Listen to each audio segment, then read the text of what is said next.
Business से जुड़ी हर खबर पाने के लिए बेल आइकन पर करें क्लिक। क्या आप एक स्टार्टअप शुरू करना चाहते हैं लेकिन कंफ्यूज है कहां से शुरू करें? कैसे अपने आइडिया को बनाएं और भी ज्यादा यूनिक? कैसे चुनें ड्रीम टीम? और हाँ, फंडिंग कैसे जुटाएं? इन तमाम सवालों को जवाब लेकर मैं आया हूं इस वीडियो में। नमस्कार, मैं हूं हर्ष वर्मा, आप देख रहे हैं बिजनेस टुडे और मेरे साथ है बेहद खास मेहमान। हालांकि इनको किसी इंट्रोडक्शन की जरूरत नहीं, लेकिन फिर भी मैं आपको बता दूं, ये है पद्मजा रूपरेल, जो कि इंडियन एंजल नेटवर्क की प्रेसिडेंट हैं और साथ में को फाउंडर भी हैं। इसके पीछे इन्हीं का ब्रेन चाइल्ड था और साथ ही इंडियन फोर्ब्स लिस्ट में ये टॉप 50 पावरफुल बिजनेस वुमेन में भी रह चुकी हैं। मैम, आपका बहुत बहुत स्वागत है बिजनेस टुडे पर। थैंक यू, शुक्रिया, मेरे को आप इनवाइट किए, शुक्रिया। मैं खासकर एक और डिस्क्लेमर देना चाहूंगा कि मैम के दिए हुए टिप्स अगर कोई भी स्टार्टअप फॉलो करेगा तो यकीन मानिए आपका स्टार्टअप फेल नहीं होगा। मैम, मेरा यहाँ पे सबसे पहला सवाल है, जब भी मैं बहुत लोगों से बात करता हूँ तो वो ये मुझे कहते हैं कि हमारे पास आइडिया तो है लेकिन हमें समझ नहीं आता कि आगे कैसे बढ़े। लेकिन मैम, जब आइडिया की बात आती है तो जब हम बोलते हैं कि 100 में से लगभग 90 स्टार्टअप इसलिए फेल हो जाते हैं क्योंकि उनका आइडिया जो होता है वो बहुत कमजोर होता है। तो मैम, कैसे पता चले कि हमारा जो आइडिया है वो बहुत ही दमदार है, या फिर कहें कि उसको और ज्यादा यूनिक कैसे बनाया जा सकता है? तो आइडिया जो होता है वो खोजने में बहुत टाइम लगता है, ये मैं बात पक्का मानती हूँ। जो आपके एंटरप्रेन्योर्स आपको कह रहे हैं वो सही कह रहे हैं कि आइडिया कैसे हम ऐसा खोजे जो बड़ा बन सकता है, जो वैल्यूएबल बन सकता है और जो हम सही में बड़ा बिजनेस बना सकते हैं, है ना। तो आप जब आइडिया खोजते हो तो आप बेसिकली आइडिया नहीं खोज रहे हो, आप सोल्यूशन खोज रहे हो, है ना। किसी चीज का आपको अनिवार्य उसको सॉल्व करना है, उसको जो प्रॉब्लम है वो आपको सॉल्व करना है। तो आपको as an individual, as an entrepreneur पहले सोचना है कि ऐसा कौन सा बड़ा प्रॉब्लम है जो सॉल्व करने लायक है, ठीक है। और आज के दिन में आपको बहुत चीज प्रॉब्लम दिखती है आसपास, ये नहीं कि प्रॉब्लम ही प्रॉब्लम है, बट जैसे जैसे हम इंडस्ट्री बढ़ा रहे हैं, डिजिटल बढ़ा रहे हैं, टेक्नोलॉजी बढ़ा रहे हैं, जैसे हम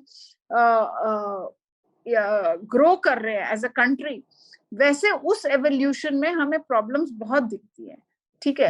अब आप यदि प्रॉब्लम सॉल्व करें, प्रॉब्लम खोजे और उसको सॉल्व करें, तो आपका आइडिया वहीं से पैदा हो जाता है।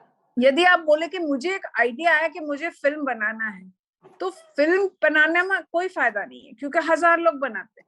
पर यदि आप बोलोगे कि मुझे एक फिल्म बनाना है जिसमें एक सोशल मैसेज है, तो आपका एक उस पे 2 पांव पे खड़े रह सकते हैं वो आइडिया। यदि आप बोलते हो कि मुझे एक ट्रेडिंग कंपनी बनानी है, ठीक है, that is my idea, but वो आइडिया आपको कुछ भी नहीं कर पाएगा बिकॉज हजारों ट्रेडिंग कंपनी है और आप कोई न्यू प्रॉब्लम नहीं सॉल्व कर रहे हैं। तो आपको पहले प्रॉब्लम आइडेंटिफाई करिए और फिर सोचिए कि इस प्रॉब्लम को हम कैसे सॉल्व कर सकते हैं, तो आपका उसमें से आइडिया इमर्ज हो जाएगा। ठीक है मैम, मतलब इस आइडिया पे आपको काफी ज्यादा काम करना पड़ेगा, आपको समझना पड़ेगा कि इसको कैसे से ज्यादा यूनिक बनाया जा सकता है मैम, एकदम डिफरेंट, एकदम इनोवेटिव, एकदम अलग। ठीक है मैम। मैम, इसके बाद जैसे अब हमें समझ में आ गया कि हमें ये हमारा ये आइडिया है, इसके बाद नेक्स्ट स्टेप, फर्दर स्टेप होगा क्या मैम? इसके तुरंत बाद क्या करना होगा? जब आप आइडिया, आपको लगता है कि ये प्रॉब्लम है और इसका ये सोल्यूशन हो सकता है, तो आपको ये सोचना है कि पहले तो जो सोल्यूशन है, जो प्रॉब्लम है, वो क्या उसका कोई कस्टमर है जो खरीदेगा, राइट। आप जब रास्ते पे जाते हो तो आपको गड्ढे मिलते हैं, राइट। तो आपका प्रॉब्लम है कि आपको रास्ते के गड्ढे बंद करने हैं, तो आपके पास एक इनोवेटिव सोल्यूशन है, बट वो सोल्यूशन का कस्टमर गाड़ी ड्राइवर्स नहीं है, कार ड्राइवर्स नहीं है, वो कौन है? वो गवर्नमेंट है। और गवर्नमेंट बोलेगा कि इतना महंगा मैं नहीं लेना चाहता, मैं जो हमारा टार डालते हैं और वो सब करते हैं वही करेंगे। तो यदि कस्टमर नहीं है तो वो आइडिया आपका कहीं नहीं जाएगा। प्रॉब्लम भी है, सोल्यूशन भी है, बट कोई खरीदने वाला चाहिए, कोई कस्टमर चाहिए। तो आपको ये देखना है कि वो कस्टमर कौन है उस आइडिया का। यदि कोई नहीं है then it's a useless idea for to build a business, correct. दूसरी बात ये है कि वो कस्टमर बेस कितना बड़ा है, कितना बड़ा मार्केट साइज है। यदि वो मार्केट साइज खाली 10 लोग का है, राइट, आपका प्रॉब्लम एक रेसिडेंशियल कॉम्प्लेक्स में है, तो वहां खाली 200 लोग ही को ये प्रॉब्लम हो रही है, तो आपका सोल्यूशन भी है, कोई खरीदने वाला भी है, पर वो 200 लोग में तो आपका कोई गुजारा नहीं चलने वाला नहीं है। चलेगा, बिल्कुल सही कह रहे हैं। आपको बहुत बड़ा मार्केट चाहिए, तो वो मार्केट साइज आपको चेक करना है कि कैसे, कितना बड़ा मार्केट साइज है, और वो मार्केट साइज आप रिसर्च के थ्रू कर सकते हैं। गूगल मैं पे इसी सवाल पे आने वाला था। मेरा अगला नेक्स्ट सवाल भी यही था मैम, कि आपके इस बात का तो समझ में आ गया कि प्रोडक्ट, जो ज्यादातर स्टार्टअप होते हैं अपने प्रोडक्ट पे फोकस करते हैं, ना कि उनको अपने प्रोडक्ट पे फोकस करने के बजाय उनको कस्टमर पे फोकस करना चाहिए कि उनको क्या चाहिए, ये ध्यान में जरूर रखना चाहिए। और मैम इसके बाद आता है मार्केट रिसर्च मैम, और जो वो बहुत जरूरी होता है एक बिजनेस मॉडल के लिए, एक अच्छे बिजनेस मॉडल के लिए। तो मैम मार्केट रिसर्च कैसे की जाए, इसके बारे में बताइए मैम। मार्केट रिसर्च आज के दिन में तो बहुत आसान है कंपेयर टू 20 साल पहले, है ना।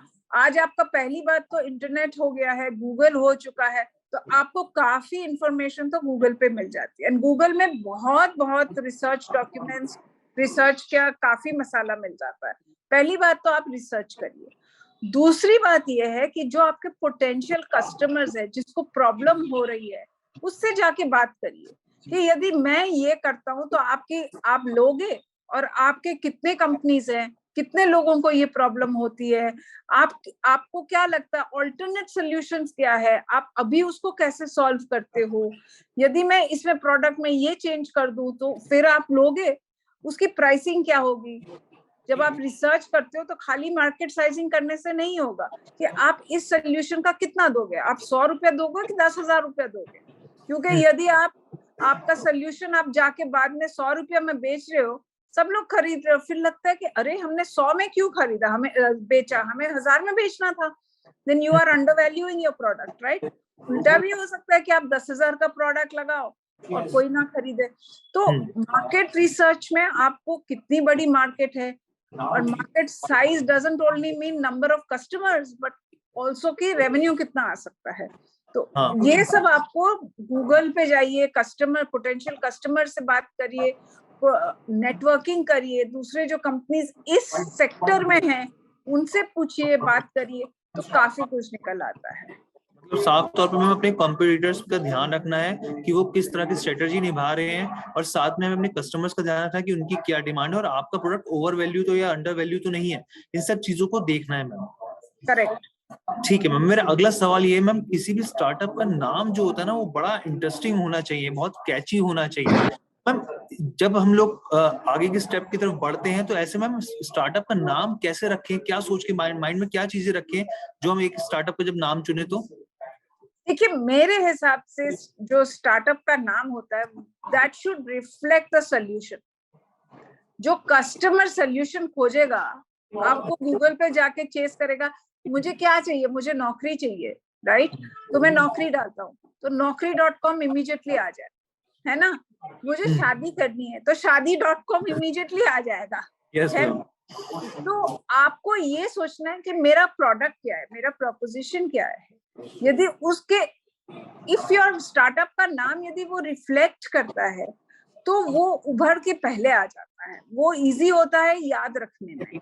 वो कस्टमर है या कोई भी एम्प्लॉई है या कोई भी है, उसको दिमाग में रहना चाहिए। नाम का 2 चीज होता है, एक कि आप क्या कर रहे हो वो उसी नाम में इंटरप्रेट हो जाए, कोई भी आपका नाम सुने तो बोलता अच्छा ये तो they must be providing jobs, they must be providing ability to get a security product, जैसे SecureX है ना। और दूसरी चीज ये होना चाहिए कि छोटा होना चाहिए, बहुत लंबा नहीं होना चाहिए, बहुत लंबा नहीं होना चाहिए, कैची होना चाहिए, शॉर्ट एंड क्रिस्पी होना चाहिए ma'am, and should reflect what you want to do. Reflection, हाँ बिल्कुल सही कहा मैम। मैम इसके बाद मैं आता हूँ थोड़ा कि रजिस्ट्रेशन पार्ट पर मैम। जब हमने सब कुछ चीजें डिसाइड हो गई, नाम डिसाइड हो गया, सब चीजें तय हो गई कि ये हमारा बिजनेस मॉडल होगा, मार्केट रिसर्च हो गई हमारी, अब इसका रजिस्ट्रेशन कैसे करवाया जाए मैम स्टार्टअप का। तो पहले तो आपको आप प्राइवेट लिमिटेड कंपनी करना चाहते हैं या एलएलपी करना चाहते हैं, ये आप सोचे। यदि आप बाहर से पैसा लेना चाहते हो, जैसे कि एंजल इन्वेस्टर से, वीसी से, तो आपको प्राइवेट लिमिटेड कंपनी करनी पड़ेगी, क्योंकि उसमें शेयर्स होते हैं, शेयर होल्डिंग होती है। और जो भी आएगा वो शेयर्स खरीदेगा, जो भी आपको एक्सटर्नल मनी देगा वो शेयर्स खरीदेगा, है ना। आप प्राइवेट लिमिटेड कंपनी रजिस्टर करवाइए, मिनिस्ट्री ऑफ कॉर्पोरेट अफेयर्स के जो वेबसाइट है उसमें ऑलमोस्ट ऑनलाइन है, आपको ज्यादा तकलीफ नहीं हो रही है, उस पे आप रजिस्टर कर लीजिए। उसमें आपको 2 डायरेक्टर्स चाहिए मिनिमम और 2 शेयर होल्डर्स मिनिमम चाहिए, और 10 रुपए के शेयर से आप शुरू कर सकते हो, तो आपका करीब करीब 1000 रुपए के शेयर्स आप ले सकते हो, ठीक है। फिर आप स्टार्टअप रजिस्ट्रेशन पोर्टल पे जाइए, जो स्टार्टअप इंडिया का है, उसमें आप रजिस्टर कर लीजिए, क्योंकि आगे जाके उसको आपको बहुत बहुत फायदा होगा। अभी आपका जब कंपनी स्टार्ट हो रहा है तो आपके ज्यादा डॉक्यूमेंट्स है नहीं, क्योंकि आपने अभी स्टार्ट किया तो जल्दी हो जाता है, ज्यादा डॉक्यूमेंट्स इकट्ठा नहीं करना पड़ता है। सरकार की तरफ से सहूलियतें दी गई है। हाँ, तो वो करें, और उसमें सहूलियतें और उनका फायदा आगे जाके बहुत होता है। जैसे कि 5 साल में से 3 साल का आपका इनकम टैक्स एग्जेम्प्ट हो जाता है, वो मिस क्यों करें आप, है ना। बिल्कुल सही बात है मैम, क्योंकि शुरुआत में सबसे ज्यादा जरूरत होती है टैक्स बचाने की। बिल्कुल सही कह रहे हैं मैम। मैम मेरा और आप बेशक आप जीएसटी भी कर ले। हाँ, अच्छा मैम, मेरा अगला सवाल है ड्रीम टीम के बारे में, कि कैसे चुना जाए, क्योंकि मैम को फाउंडर बहुत जरूरी चीज होती है किसी भी बिजनेस को, क्योंकि हम लोग सोचते हैं कि एज ए स्टार्टअप मैंने स्टार्ट कर रहा हूँ, लेकिन मुझे एक ड्रीम टीम चुननी है, तो उसके लिए मैम क्या क्या चीजें ध्यान में रखनी चाहिए मैम? देखिए, को फाउंडर जो होता है ना, वो आपके स्पाउस की तरह होता है। जैसे आपका लाइफ में ऊपर नीचे होता है, वैसे आप जब कंपनी बनाते हो उसमें काफी ऊपर नीचे होता है। कभी बहुत दिन खराब होंगे, एक आध दिन अच्छे होंगे इनिशियली, है ना। तो आपको ऐसा को फाउंडर चुनना है जो आपको जानता है और आप उनको जानते हो। कॉलेज फ्रेंड्स है, साथ में काम किया हो, क्लोज फैमिली फ्रेंड्स हो, वगैरह वगैरह, नंबर 1। तो क्या होता है कि आप यू नो ईच अदर, आपको पता है कि उसकी क्या खामियां हैं, उनको पता है आपकी क्या खामियां हैं, तो वो एक साथ में चलते हैं। दूसरा यू वांट कॉम्प्लीमेंट्री स्किल्स। यदि मैं मार्केटिंग की बंदी हूँ तो मैं टेक्नोलॉजी नहीं जानती हूँ, तो मैं को फाउंडर खोजूं जो टेक्नोलॉजी बना सकता है, ताकि हमारे दोनों के बीच में हम लोग कॉम्प्लीमेंट्री स्किल्स ला सकते हैं, ठीक है। यदि दोनों ही मार्केटिंग है तो प्रोडक्ट कौन बनाएगा, और यदि दोनों ही प्रोडक्ट के बंदे हैं तो मार्केटिंग कौन करेगा, बिल्कुल सही कहा आपने। तो आपका प्रोडक्ट और बिजनेस दोनों होना चाहिए, एटलीस्ट को फाउंडर टीम, है ना। तीसरा ये होना चाहिए कि आप लोग दोनों अमंगस्ट योरसेल्व्स, आपको नॉट ओनली विश्वास होना चाहिए, आपको दूसरे पर विश्वास होना चाहिए, मेरे को आप पे विश्वास होना चाहिए, ये इम्पोर्टेंट है। विश्वास और ट्रस्ट बहुत, ये नहीं कि मैं आपका पैसा निकाल दूं, बट कुछ मैंने नहीं बताया तो ये विश्वास होना चाहिए कि कुछ सही होगा, तभी नहीं बताया, ठीक है। तो और लास्ट ये होना चाहिए कि आपकी जो फैमिलीज है वो आपको बैकअप कर रही है इसमें, क्योंकि फैमिलीज यदि बैकअप नहीं करेगी तो बहुत मुश्किल होता है। तो आपको थोड़ा सा टाइम बिफोर स्टार्टिंग आउट अपने फैमिलीज को समझाना है कि मैं ये कर रही हूँ या कर रहा हूँ, और इनिशियल 2-3 साल बहुत टाइट होंगे, हम बहुत क्रूशियल होंगे, तो ऐसे में सपोर्ट की बहुत ज्यादा जरूरत होगी मैम। बिल्कुल सही कहा मैम। मैं अपने लास्ट सवाल पर आता हूँ मैम, क्योंकि सरकार जो है बहुत ज्यादा, आप जानते हैं, स्टार्टअप्स को लेकर बहुत बढ़ावा दे रही है, कई तरह की पॉलिसीज, छूट, हर तरह की चीजें आ रही है, startup India, stand up India जैसी चीजें भी आई। तो मैम सरकार की तरफ से स्टार्टअप्स को किस तरह की सुविधाएं दी जा रही है? अगर मैं बात करूँ टैक्स रिबेट की, फंडिंग की, तो इसके बारे में हम रोशनी डालिए। नहीं, काफी है एक्चुअली, आपने बहुत अच्छा क्वेश्चन पूछा, इसमें काफी है। पहले तो अभी 1000 करोड़ का फंड निकाला है गवर्नमेंट ने, जो इंक्यूबेटर्स के थ्रू स्टार्टअप्स को दिया जा रहा है, ठीक है। ये नेशनल एक्सपर्ट एडवाइजरी काउंसिल, उसकी मेंबर हूं मैं, वहां से अप्रूव होता है इंक्यूबेटर्स को, और इंक्यूबेटर्स इंक्यूबेटिंग कंपनीज को पैसे दे रही, तो वो तो फर्स्ट लेवल है। ऐसे स्टेट गवर्नमेंट्स भी दे रही है in addition to this 1000 crore, ठीक है। जैसे कर्नाटक गवर्नमेंट है, केरला गवर्नमेंट है, दिल्ली गवर्नमेंट है, सब दे रही है। नंबर 2, आपका जैसे आप आगे बढ़ते हो तो गवर्नमेंट ने स्पेशल मिनिस्ट्रीज से भी ग्रांट्स दे रहे हैं, जैसे कि डिपार्टमेंट ऑफ बायोटेक्नोलॉजी है, बायरैक का, उनसे भी ग्रांट्स मिलते हैं। Okay ma'am. या सॉफ्ट लोन्स मिल रहे हैं। फिर गवर्नमेंट ने फंड ऑफ फंड स्टार्टअप किया, 10,000 करोड़ का फंड किया है जो वीसी फंड्स को दे रही है, और वहां से भी फिर जैसे जैसे कंपनी बढ़ती जाती है वहां से भी पैसे आ रहे हैं। फिर आपके गवर्नमेंट ने सिडबी वगैरह में स्कीम्स लगाई है जहां से लोन्स मिल सकता है, जैसे वुमेन एंटरप्रेन्योर्स को 1 करोड़ का लोन है at a slightly reduced interest rate. फिर नॉन कोलैटरलाइज्ड लोन है जहां पे आपको कोई कोलैटरल नहीं देना है, उसका भी कुछ लिमिट शायद 1 करोड़ का है। तो ये सब पैसा मिल रहा है। फिर आपको टैक्स रिबेट्स मिल रहे हैं, जैसे कि मैंने पहले भी कहा था कि 5 years 3 साल अपने प्रॉफिट आप टैक्स एग्जेम्प्ट कर सकते हो, ठीक है। तो रिपोर्टिंग कम कर दी है कई जगह, तो काफी इंसेंटिव्स दे रहे हैं। आपका डीएलआई है, जैसे डिजाइन लिंक्ड इंसेंटिव है, यदि आप इंडियन मैन्युफैक्चरिंग इंडस्ट्री में ये बहुत बड़ा इंसेंटिव है कि आपका यदि 15 करोड़ या 30 करोड़ का खर्चा आता है डिजाइन में, तो 50% the government pays. Then so there is performance linked incentives है, पीएलआई जो बोलते हैं, जो डिफेंस के स्टार्टअप्स ले रहे हैं। हाँ, मैन्युफैक्चरिंग में बहुत से इलेक्ट्रॉनिक्स में मैम सरकार की तरफ से पीएलआई पूरा फोकस किया जा रहा है जी। तो काफी कुछ पैसे हैं, जैसे जैसे सेक्टर में आप हो उसमें काफी पैसे। ठीक है मैम, मुझे लगता है आपने तमाम सवालों के जवाब आपने अच्छे से दे दिए होंगे, और अगर आपके मन में भी, व्यूअर्स के मन में भी कोई भी सवाल है तो आप हमें जरूर शेयर कीजिए, आप हमें कमेंट कीजिए। और मैं आपको फिर एक बार डिस्क्लेमर दे दूं कि मैम से ज्यादा बेस्ट कोई नहीं समझा सकता इस मामले में। अगर आप फॉलो करेंगे तो यकीन मानिए आपका स्टार्टअप फेल नहीं होगा। Ma'am thank you so much business today के साथ जुड़ने के लिए, और मैं आगे भी आपके साथ जुड़ा रहूंगा, बहुत सारे टॉपिक्स पे हम लोग डिस्कस करेंगे ma'am. Thank you so much ma'am. शुक्रिया, thank you and best of luck to all your viewers. Video पसंद आया तो हमें लाइक, कमेंट, शेयर और सब्सक्राइब जरूर करें।